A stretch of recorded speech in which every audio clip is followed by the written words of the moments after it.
Hello, everyone. I am Brandon K. Hedgepeth, lifelong learner, communicator, and of course your friend. And I'm so glad to be here for this episode of the Tansson Talks show. And so I just absolutely love doing this show, and I can't wait to get into this episode. And so, without further ado, please allow me to introduce my guest for today, RaJeana Price. Thank you so much for being here today. Thank you. Thank you so much for having me, Brandon. Oh, yeah, of course. I'm so glad to have you here. And so, first of all, how has your day been going so far? Oh, it was actually a really good day. I got an edit done off my to-do list at work, and it's nice and sunny and warm here in Wisconsin. So it's been a great day. That is good to hear, and definitely thank you so much for joining us. It's always great whenever I'm able to speak with someone from a distance. Thank you.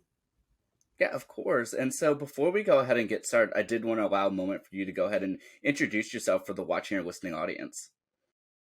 Well, yes, my name is RaJeana Price, and I am a video production specialist by day and a creative entrepreneur by night. I've been in the production industry for a little while now, and I'm currently stepping out and producing, directing, writing my own projects. So I'm definitely excited to keep going in this wonderful industry.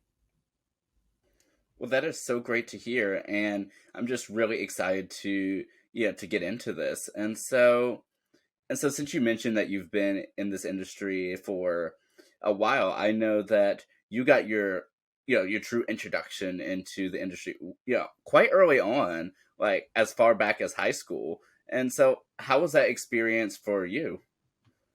That was a great experience. The highlight of working in production in high school and specifically the telecommunications program in Newport News was that we got paid. So we were getting funds for our work, and I really appreciated being able to work in various positions, be it audio production, working behind the camera, editing. Back then, we had the Chiron character generator. I'm dating myself, but we were able to jump in on all of this production gear at such an early age, and I think that gave myself and my classmates so much confidence going into college and after to have basic production assistant skills, and then being able to build off of those into different arenas and avenues in broadcasting, television, film, you name it. We were doing all of those things at the high school level. And also, my dad, Ray Price, was my instructor, which I thought that might be a little, interesting initially, but it was great. I was just another student, during class time, and having that support at home with my dad and my mom, and it made a very strong foundation, and I knew right then that that's what I wanted to do for the rest of my life. That is so, yeah, I mean, great to hear that just provides such a strong foundation. And so, out of curiosity, prior to, that point, did you know that you wanted to go into television or production, or has that always just been a part of you? you know it, it actually was a little bit earlier than that. When I was 8 years old and we lived in Northern California, my dad had us make a TV talk show for our grandparents. We were on the West Coast, and we hadn't met them as kids. They knew us as babies, but we hadn't met them. And so we made this talk show telling them all the things that we did over the summer, Christmas with Santa, and I was the host. So I was hosting this 1 hour show at 8 years old. And I still have a copy of it. We're going to keep that archived. But to have that experience on a set with cameras, I was interviewing my brothers because my dad worked. He's always worked in broadcasting. So yeah, having that at an early age, and then the take your daughter to work day that they had at high school by my freshman year. seeing high school students, working on projects, working independently. I've just always been around production and broadcasting. And yes, I definitely caught the bug early, and just expounded on it, since then. Well, that's so great that that you were able to have that family influence in there, and just enter into the family business. Right, right. But also having that flexibility to kind of carve out my own path. I did. I had actually several different roles that I've done, from broadcasting to working in film, television, working for city government, and doing all of these things in the capacity of a camera operator or editor or reporter.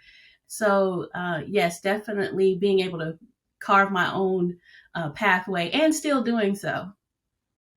Yeah, that is just so good to hear. And so, out of curiosity, out of all of these different roles that you've had, throughout practically the broad communication industry, what would be, I guess, your favorite, and I guess your one of your least favorite experiences? Oh, experiences. Okay. One of my favorite experiences was actually when I attended film school. I went to Full Sail. It's Full Sail University now, and I got a degree in film. It was an accelerated program, so we had about 20 months to get a 4-year degree. And it was also on what they called real world time. So when you go out and work on a set, you can be on set at, start time could be 6 p.m. to 6 a.m. So our classes were set up that same way, where we had classes and lab. We would go at 1 a.m., we finish and wrap around 9. And I just loved having that real world experience.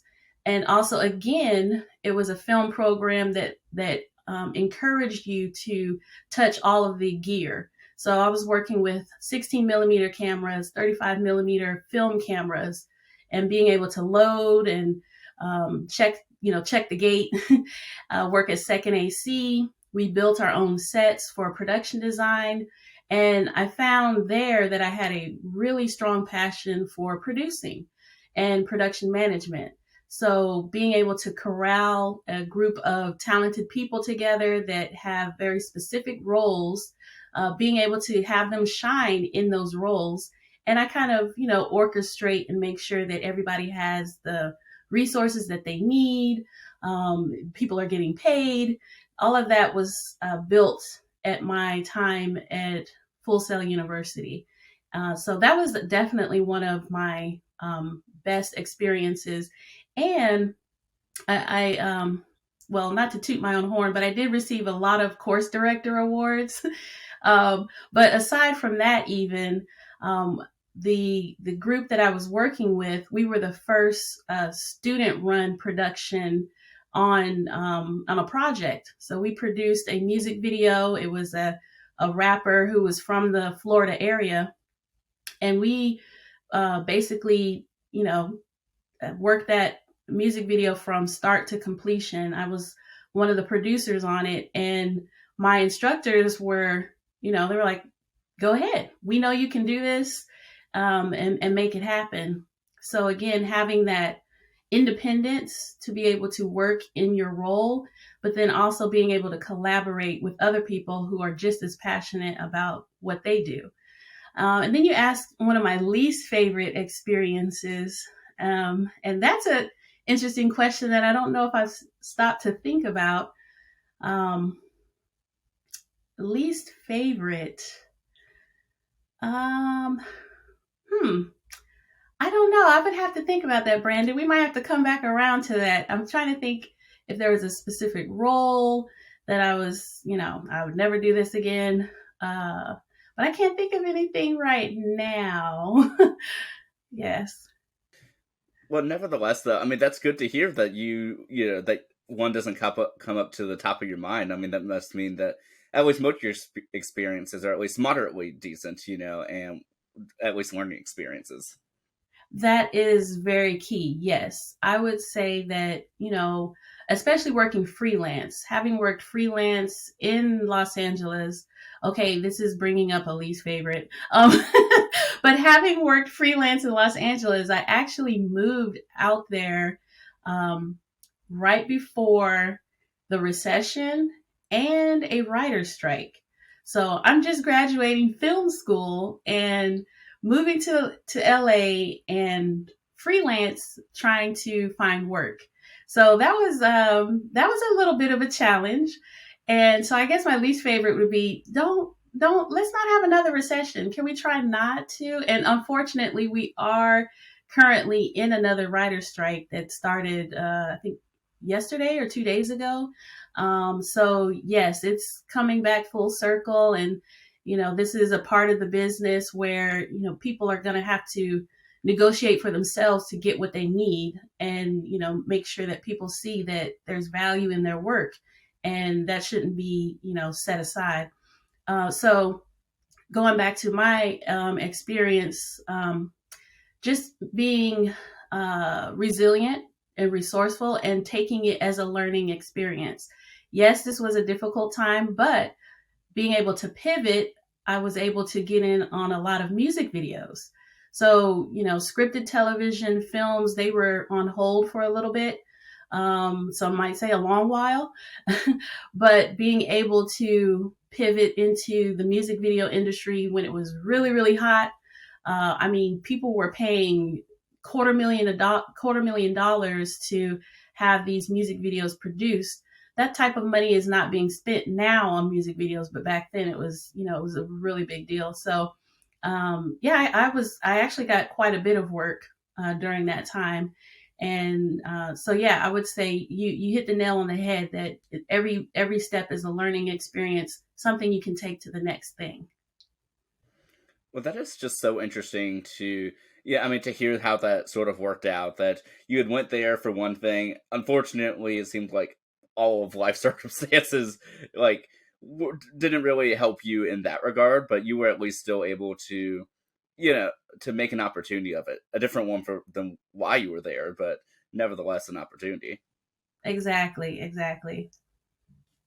Yeah, and I actually want to go back a little bit. So I know you mentioned that your time at Full Sail Now University, is where you really understood. Hey, I kind of like this producing thing, and so taking a step further though, backwards, and so when you were a student in the telecommunications program in Newport News, I guess what were some of the experiences that you had there? Was there any sort of position that really stood out to you, or anything that really, I guess, had a big interest for you?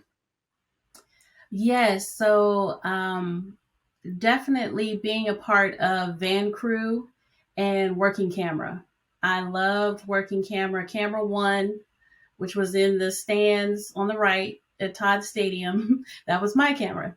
But we used to have competitions of who could set up the camera the fastest, who could break it down the fastest.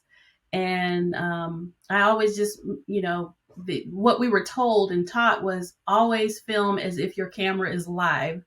And so you're nodding your head because that sounds probably a little familiar. Yes. But definitely being able to hone my skills and craft as a camera operator, I definitely liked that and enjoyed that. And we we filmed or recorded a lot of live sporting events. So I was in the era of Michael Vick and Allen Iverson, David Macklin, and being able to have these star athletes on the field, and I would say doing star quality work on camera was a lot of fun. It was just a lot of fun, and I love football anyway. I was in the marching band, so if I wasn't at a game for telecom on Friday nights, I was there, competing on Saturdays or uh, playing in the band to support our football team. So yeah, definitely camera, and having again taking those skills, I was able to work camera for a lot of college games, a lot of college sports, and handheld camera, which is not an easy thing to do. And again, back then we had these huge Betacam cameras that we had to carry with the battery packs, and they're a little heavy, and they were not wireless. You had to have a cable connected to it for power and to get signal.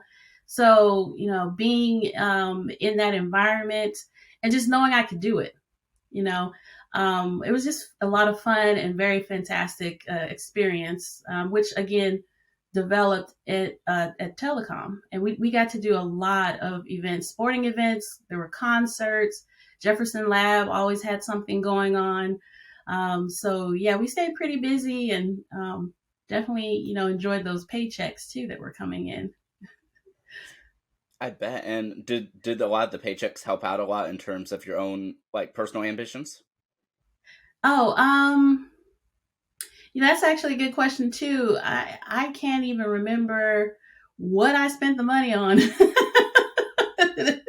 Looking back now, I was probably, going to the movies with my girlfriends, high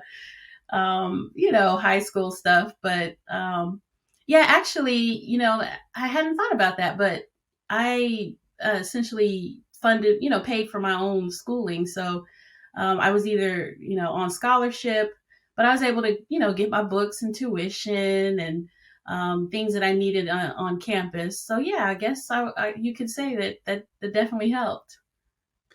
Well, I'm glad that helped out and early on. And so, out of curiosity, before I move forward, so for someone who had practically grown up, like, around, like different TV and production equipment, and especially with your dad being your instructor at Telecom, how did your perspective, I guess, change from just seeing it around and just, yeah, seeing, seeing it from a viewer perspective to actually being behind the camera yourself and actually having to experience it?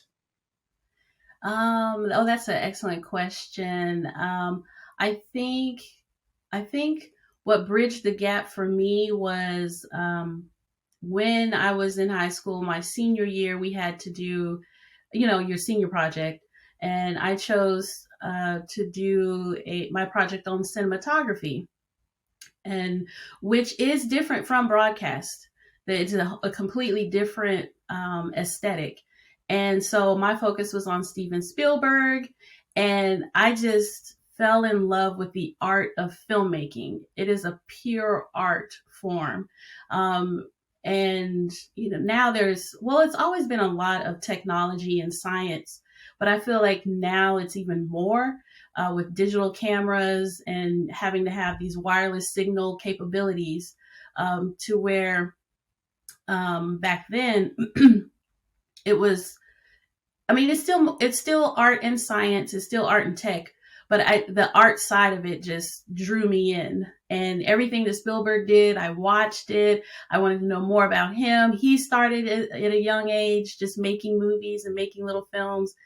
And so seeing that and thinking like, wow, I could have a career, in filmmaking, just, I don't know, just, I think that bridged the gap and even expanded my,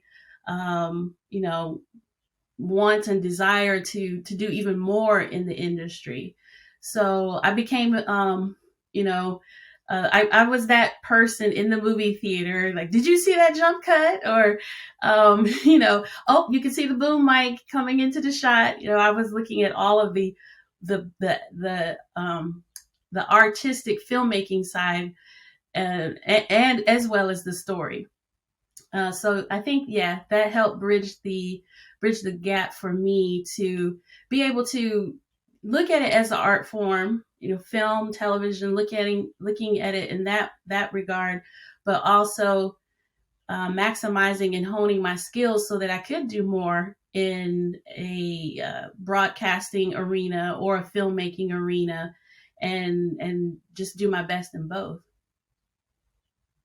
That's such an interesting perspective. And yeah, even for me, for just having seen like just like a little bit of, of, I guess, the behind the scenes of certain, small scale broadcast stuff. There's certain things now, like I see, and it's just like, it's like, wow, it's like I can't unsee like certain things. It's like, okay, there's an error right here. I don't know if anyone else can pick it up, but there's certainly an error. Or like you said, like, hey, it's like that boom mic was just shown for like a for like 2 seconds in that shot. I mean, it's certain Yeah. things that just change your perspective on it. Yes, I mean they always say, it's all smoke and mirrors, and we have the luxury of being on the other side of that, and seeing what it takes to do a production. And that's not knocking, when you see these flubs and everything, there is so much that's involved with making a single project. And the bigger the scale, just look at the credits at the end of a film. There's hundreds of people that are working to bring this, this art or this story to life. And so, you have to honor that and recognize that we're human. We make mistakes. We do the best that we can. And sometimes those come through.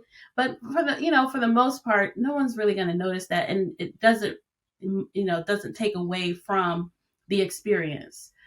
But yeah, I do appreciate having the knowledge of both. And it just helps me too in my own projects of being more conscious of certain aspects and some of that technical know-how.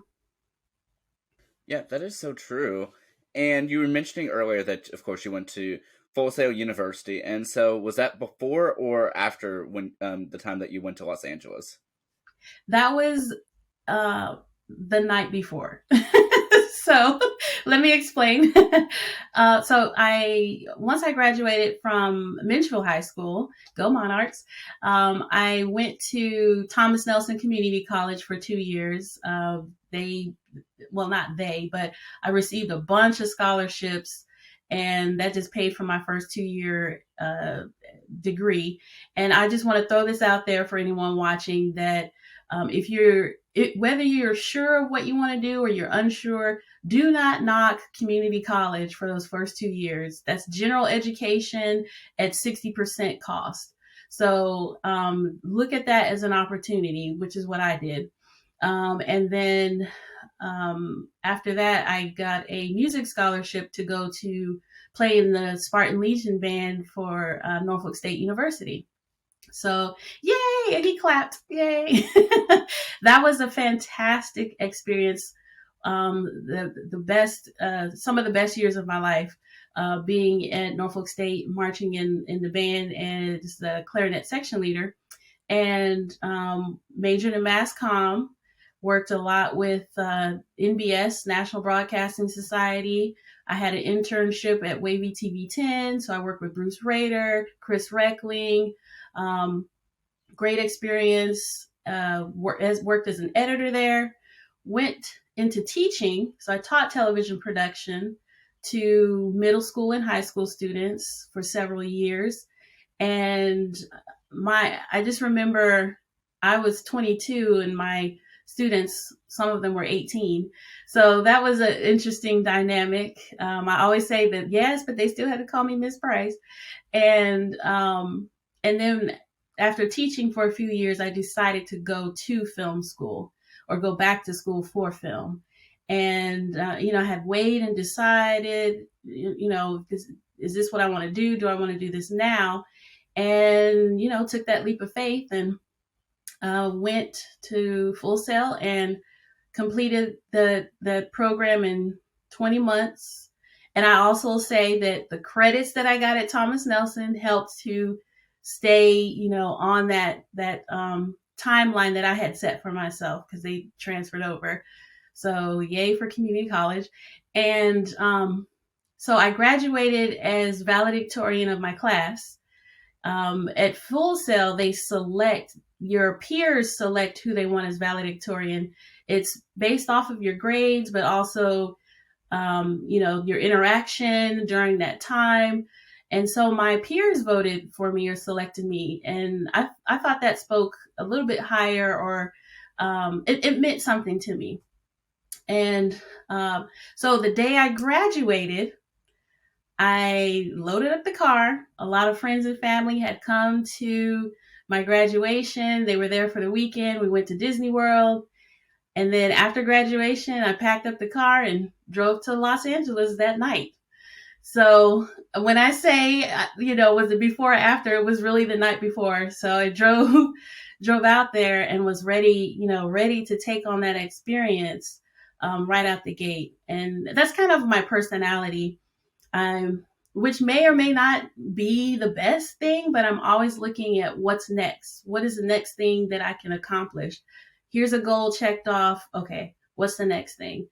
And so I was really in that frame when I, transitioned between college and teaching film, and then going and doing what I could out in Los Angeles. First of all, that definitely sounds like a very long drive going from Florida to Los Angeles. Yes, it took about 36 hours to get there. I didn't go by myself, so which it always helps to have another driver. But we kind of went like nonstop, and arrived, yeah, about 36 hours. Wow. And so how long did you ultimately stay in Los Angeles? I was out there for just over 2 years. Again, it was during that recession time, and I worked freelance. So I did pick up with a boutique production company called Ghost Town Media, and they focus mostly on post production. And I mean, they did these unreal motion graphics for music videos, and they had a production wing. So the executive producer brought me on, and I produced my first music video within 5 months of landing in LA. And my first job was a PA. So that's the norm. You go out there, you're going to be a production assistant for a little while. And when I tell people that, I produced my first project in 5 months, it's like, okay, that was extremely fast.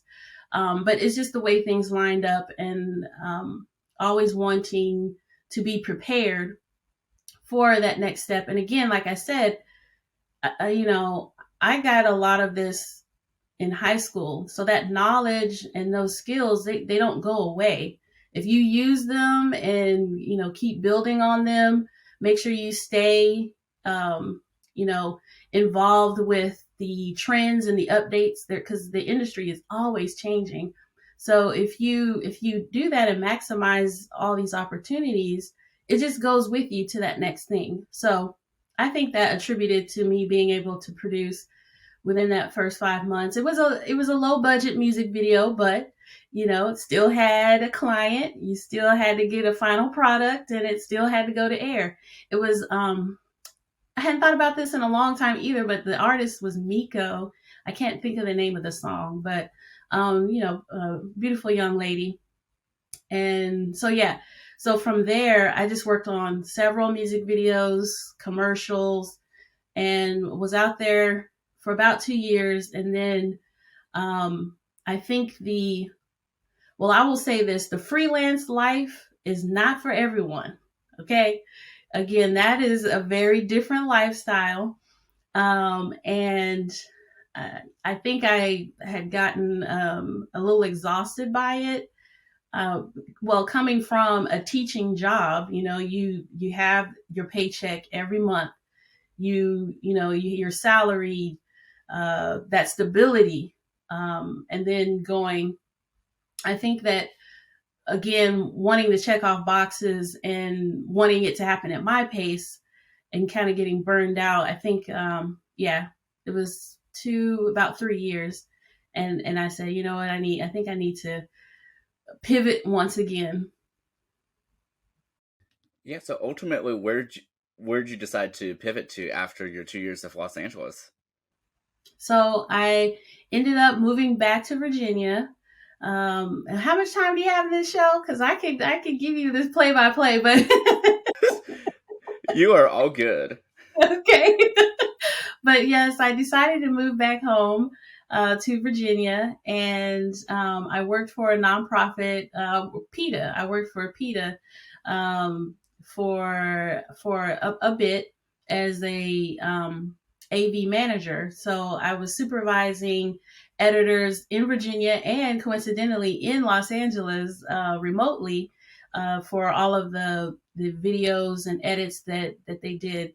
And because I was in the AV department, I did not have to be, vegan, because I like bacon. So, but it was a really good learning experience, a great experience there as well, getting those management skills. So, working, again, nonprofit is a little bit different too. Nonprofit, freelance, these are a little bit more, well, I don't know what the word is, but they're just a little different from your regular 9 to 5 or your, more, I don't want to say that they're not stable, but it's just different. It's just different because the money that's coming in is different. But there's nothing wrong with that. But yeah, I did that for a little while, and um, then a job as a production, what was it called? Video production assistant uh, opened up for the city of Suffolk. And so I applied and really, really loved that job. Once I got work there, because again, city government, again, this is a different arena, but they still need production. They still need media. It still is broadcast, and you're helping a community know, what does your city do? What do they do for you? What more can they do for you? And so I was a one woman team. Well, it was a team, it was a department, but I would have to go out on assignment. So I covered a lot of events. I mean, any and everything that Suffolk had going on, you saw me out there. And this was for about 3 years, over 3 years. But yeah, I was there for all the events, for the kids, the little petting zoo, to 4th of July concerts, to anything that the visitor center was throwing. And but I had to carry that camera, lights, audio bag. I was sometimes the reporter, ended up turning these into segments that would then air on the city's channel.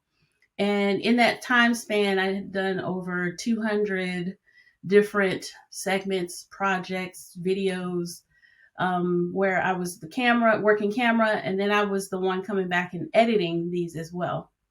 And again, like I said, we had a team, so it was so much, work that needed to be done that there were, everybody had a role to play. So I did that, and then lo and behold, I decided to move back to Los Angeles. I said, you know what? The recession is over. Let's try this again. 2 times is a charm. And so I moved back to LA, and I ended up, I was back into the freelance world again, which was fine. But to make ends meet and kind of have that stability that I wanted, I ended up working as a supervisor in the hospitality industry. Completely different industry. And I told them that when they interviewed me, but a lot of my skills were transferable. When you work as a producer, production manager, post-production manager, you're having to work with people. You're having to coordinate. You're having to, there's different personalities, there's different vendors, and just a lot of things that are involved that you have to orchestrate to get a final result. So it was very easy for me to work as a supervisor in hospitality, because it's the same thing. Unlike having, Arista Records or Sony as your client, you have the people that are staying at your hotel are now your client. So yes, I was able to do that. And then I would work my 8-hour shift, and then I would go and edit for 8 hours. I would say the highlight when I moved back was editing a feature documentary called Embargo. and it qualified for an Oscar in 2018, which was, I was told is a big deal.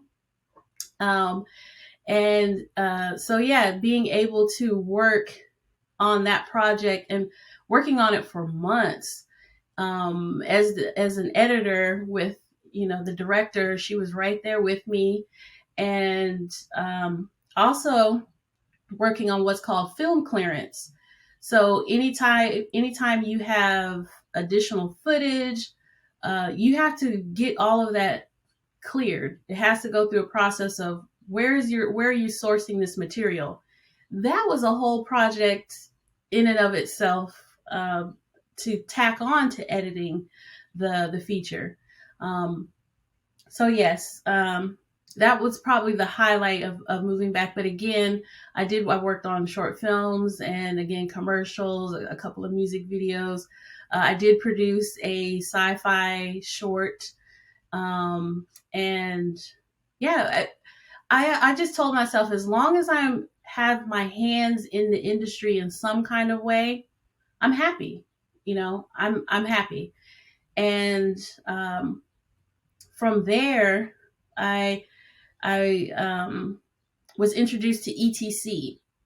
So ETC used to be called Electronic Theater Controls, and I had seen, you know their light fixtures, um, you know, since high school, and they're in school theaters, they're in, all these different theaters, but hadn't worked with them directly. So my time with them started in Los Angeles. Wow. But I mean, you still work with them now, so clearly there must have been a good connection there. Yes, yes, indeed. So with ETC, they're a global company. They were founded here in Wisconsin, um, in the 70s. So we're getting ready for the 50th anniversary is coming up in a couple years.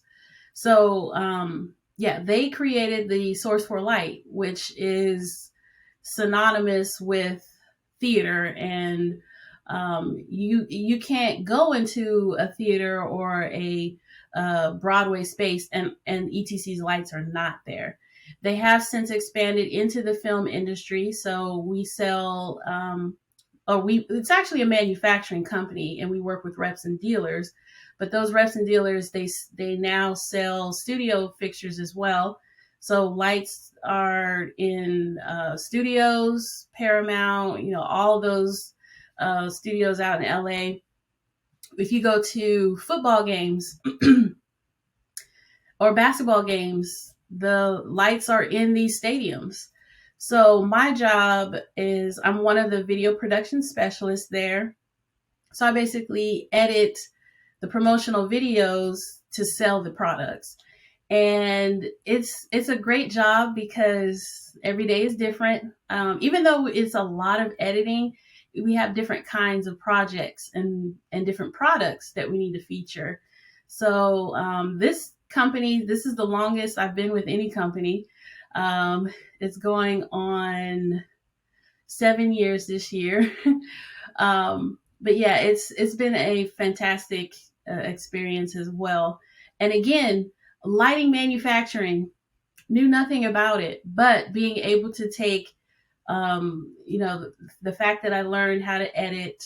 We use Final Cut 10, and so yeah, being able to do what I went to school for, what I was out in LA for, and do that on my full time job, and enjoy it is great. And the company itself is a great company. They really do appreciate their employees, and just take care of their folks. So it's been nice, and they let you, there's a lot of musicians, there's a lot of creative people. So if you have something that you're wanting to do, they help. They can lend you the gear, or you can borrow, and that kind of thing, to pursue your passions as well. That is so cool. And so I know, yeah, in addition to, of course, your current job there at ETC Lighting, I know that you also have, your own production being Big Girl Love. And so were they able to help lend you some of the equipment in that regards too? Yes, and yes, they were. They have been very supportive of this project. Again, I noticed, when I carved out my pathway, it's been, working at these different companies, a lot of different production companies. And so I'm finally stepping out and branching out and creating projects and things that I'm passionate about. Well, you don't know, but I have a laundry list of ideas and things that I have just, developed or thought about over the years and, started writing scenarios, synopsis of different stories, short films, features.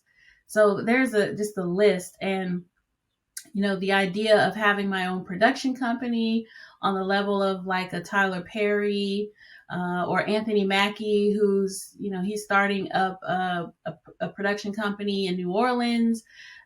Idris Elba is creating a whole film, you know, industry or company in his home of Ghana in Africa. And so seeing, these people just, going out and creating, I was, I could do that too. It's a process that I'm learning. But yes, Big Girl Love is that's that anchor for me to finally step out. It's my first project, first official, I would say, of, I'm doing this for me and it's by me. And so, I was a little hesitant with ETC approaching, but it was like, no, you are wanting to create this. Yes, use all the lights you want, use all the lights you need. And so that's what I did. I was able to use ETC's phosphor panels. They come in small, medium, and large. These are fantastic panels. This is what we use, when we're filming our product videos and then turn around and edit them. And so I was able to use these same high-end fixtures for my television series. I was able to film the pilot last summer. And thank you, yes. And yeah, that was a whole process in and of itself. But yes, being able to use those ETC fixtures definitely helped with the budget. I was funding this project myself and just wanting to, get it done, just have something tangible. And so, yeah, it was an excellent experience. That is so great to hear. And so, are you actually able to take some time to tell us what exactly, is your series Big Girl Love that you're working on? And how was the overall like production process with making it, and what's I guess the current status of it? Okay, yes, sure. So, um, it's called Big Girl Love, and it's about five beautiful, voluptuous women who are living large in the big city. They're navigating careers, surviving the dating world while showing each other big girl love. And I love the concept of it because I had never seen anything like it on television prior, to where you have five um, women who to me look like everyday women. When you turn on TV and you turn on film, watch films, it's like they're going for a specific aesthetic of what the woman should look like. But when you go to the grocery store or your church or work, it's a different aesthetic. And that's, more of what you see. And so I wanted to create a show, because I hadn't seen it, that celebrated the everyday woman. And I think that's what this show accomplishes. We get to see them in their element. And, women by nature, well, I guess not just women, but men in general, because we have so many different things feeding us through media, we can become, self-conscious, or, oh, I need to, change this about myself, or I need to maybe enhance this a little bit by myself. This is kind of like a culture that we live in now. And I thought it was very important to say, hey, what if we just didn't focus on that? Let's not focus on our outer appearance to the point of, thinking we have to alter ourselves in order for us to do the things that we love to do. Let's focus on the things we love to do. And so, yeah, that's what the show is about. We get to see them in their element, but it is a comedy. So with them on their day-to-day lives, I mean, they get into all kinds of different scenarios, and you're just like, okay, they got a lot going on. But the tagline is, they have issues. Their weight isn't one of them. And I just thought that was just so important, again, to just highlight everyday women doing everyday things, and being the hero or the heroine in their own story. I know I'm alluding to the thing that I love. I love television. I love film, but I also love going on a different path, going off the beaten path. Everything doesn't have to be, done exactly the same. And when I see women who I consider everyday women on screen, they're, typically not shown in the best light. They're so focused on, wanting to change themselves to fit in, or we don't get the full dimension of who they are as characters. So I wanted to make sure that I did that. And so, and again, it's a scary thing to put yourself out there, to put your work out there.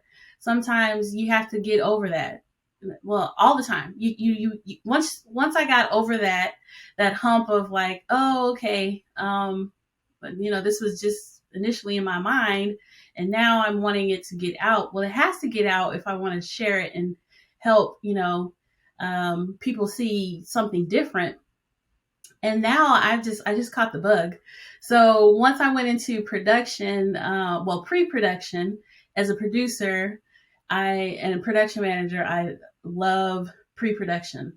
Planning, to me, if you can plan it out and have, a backup plan A, B, C, D, if worst case scenario, then you're doing your job.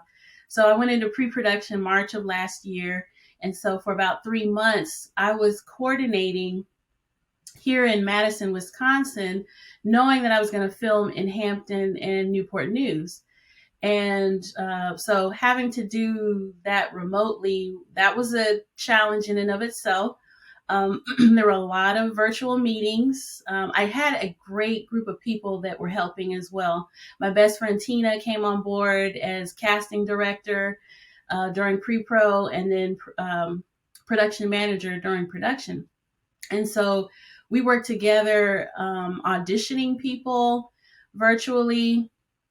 I remember, we had casting for like 2 weeks at night. So I'd work my full-time job and then come, and we would do auditions for 4 hours each night. And that's how we found our talent. It was so many talented people that were willing to come on board because they believed in the project. Everyone was just so excited, like, oh, I've never seen this. Oh, this needs to be out. Do you know how many people, you're going to help and touch lives that they can finally see themselves on television? And the audition process went very well. We have the 5 leads, and they came from Texas, New York, Los Angeles, and Atlanta, and at the time, Wilmington, North Carolina, to come and be in the project. And we had, our vendors, vendors and locations. So, I was calling around. My brother, Mike, was one of the producers. My dad was a producer. We were all, calling these different locations. Hey, can we film here? Again, I'm funding this myself with a very limited budget. So A lot of people were able to work with us in that regard. And because we were filming in a Virginia versus a California or a LA, the stipulations aren't the same. If you're wanting to film in LA, you have to get all of your permits. Everything has to be, cross your T's, dot your I's. Not saying it's not like that in Virginia, but the market is smaller, so people are willing to work with you. And so, yeah, we found great locations after calling several, and again, it's like a puzzle trying to fit everybody's schedules together. You having these people fly in from these other states, and if this location says you can film for 4 hours and that's it, then you have to go and plan, well, what does those 4 hours, what does that look like to make sure we get what we need, because we can't come back. And then, so yeah, having, ETC donate their light fixtures. My coworker, who's also a video production specialist, drove from Madison to be the director of photography. And he did a fantastic job.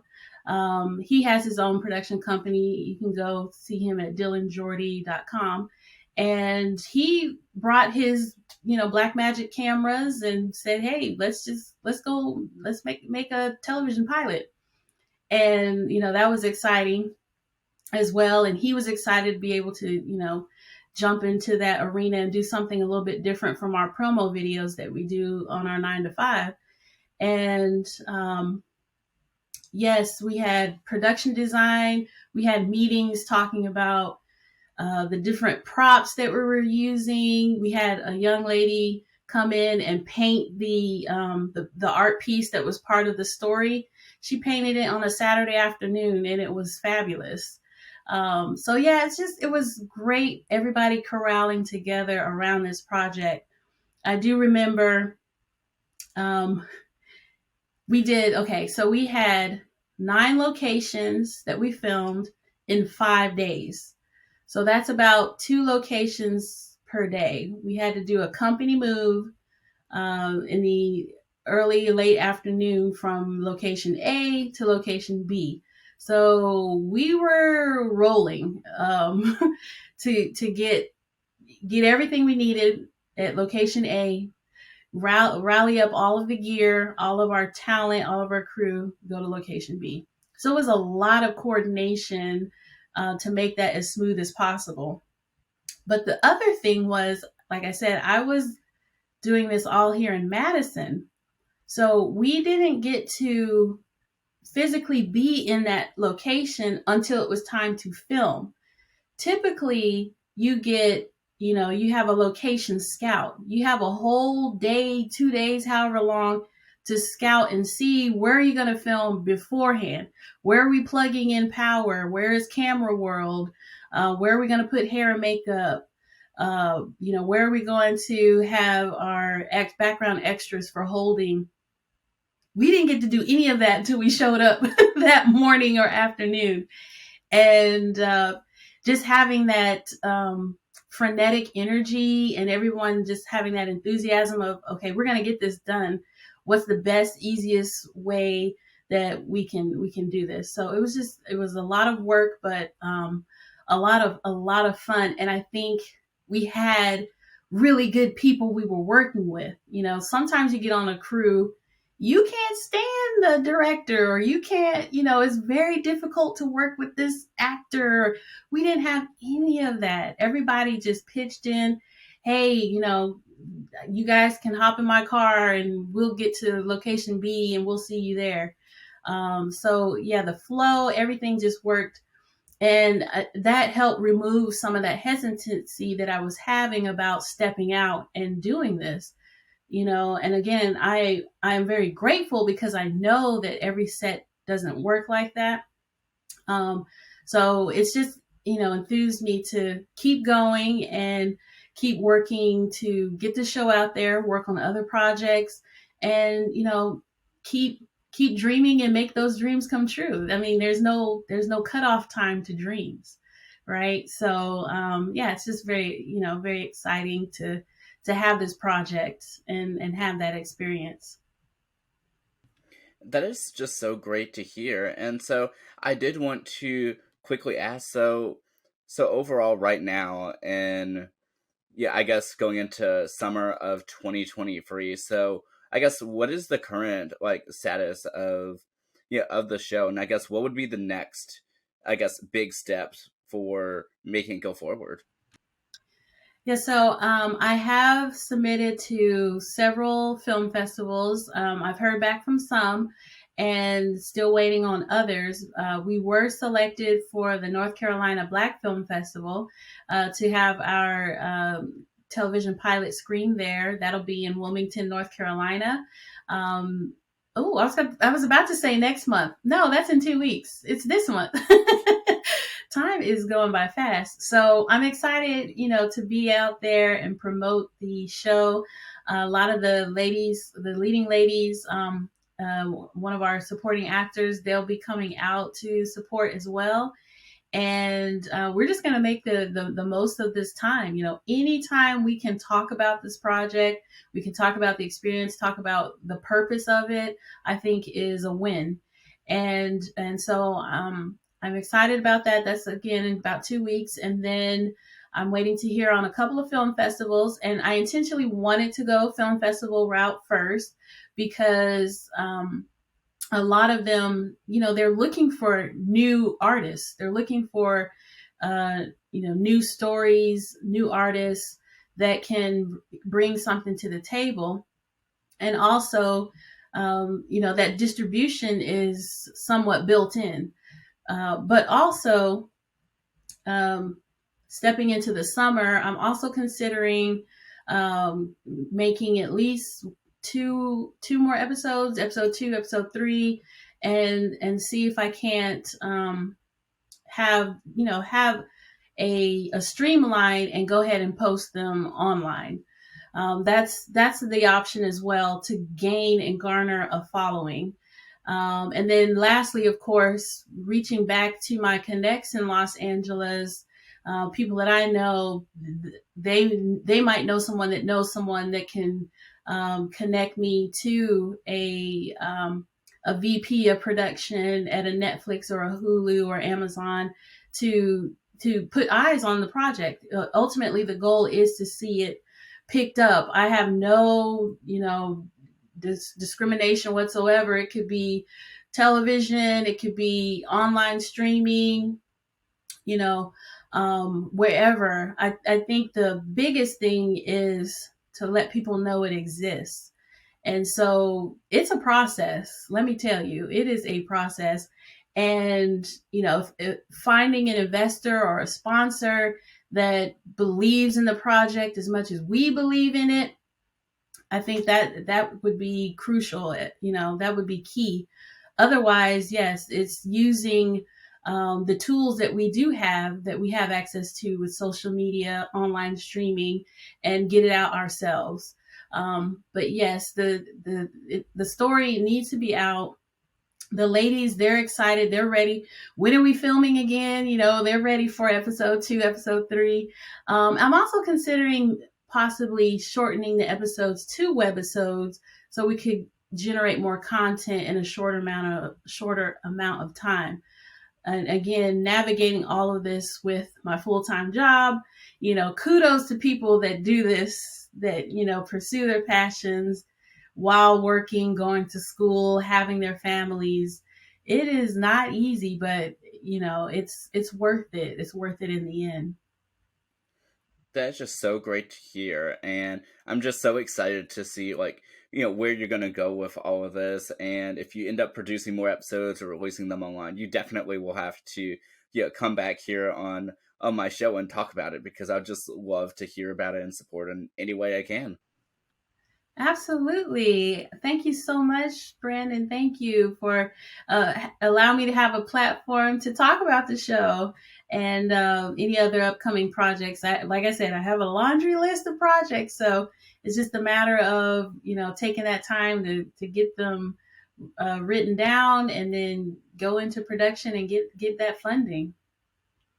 Well, I just really can't wait to see where it all goes. And so for anyone who would like to stay up to date, like with either your show or or for you in particular, is there anywhere that anyone can go follow online and help support? Yes, we for the show we have social media at Big Girl Love TV. That's for Instagram and Facebook.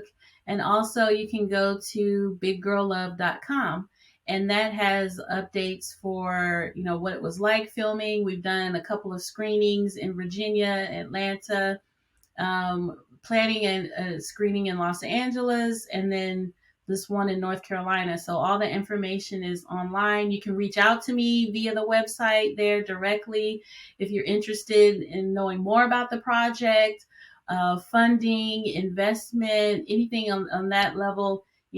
Definitely reach out to me if you're interested in being a part of the crew. Um, and then also, I am on LinkedIn. I do need to update my profile, but I am on LinkedIn. You can find me through my name. Well, that's just so great to hear. And last but certainly not least, I did want to ask for anyone who is watching or listening and just was inspired by what you had to say, what type of advice would you give them, to help close out this episode? I would say whatever it is that you're wanting to do, create. You have an idea and you want to see it. Don't wait. Don't wait for someone else to give you the green light to do it. Don't wait on yourself to give you the green light. That the biggest battle is with yourself. And so I would say, whatever mental, calisthenics you need to go through to make sure that, you just don't wait.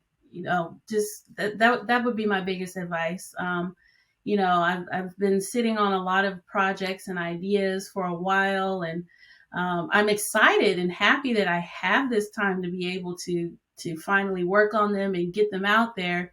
But boy, oh boy, 10 years, 20 years ago, but I also do believe things work out the way that they should, and everything happens for a reason. All of those things, I do believe those as well. But also, you know, just don't wait. You can curate the life that you want right now. So don't wait. I absolutely love that. Thank you so much for, like I said, being on the show and for letting us know just about all of your amazing projects and journey. And for those of you watching and listening, be sure to go ahead and, follow her on all of her platforms because we have to see this show on some sort of network. We have to make this happen. Well, thank you so much again, Brandon. I truly appreciate it. Oh, yeah, of course, for those of you watching and listening, thank you all so much, as always, for tuning into the Tansson Talks show. I hope you all continue tuning in every week. But until next time, have a wonderful day, everyone, and let's make things happen. I'll see you all later. Take care.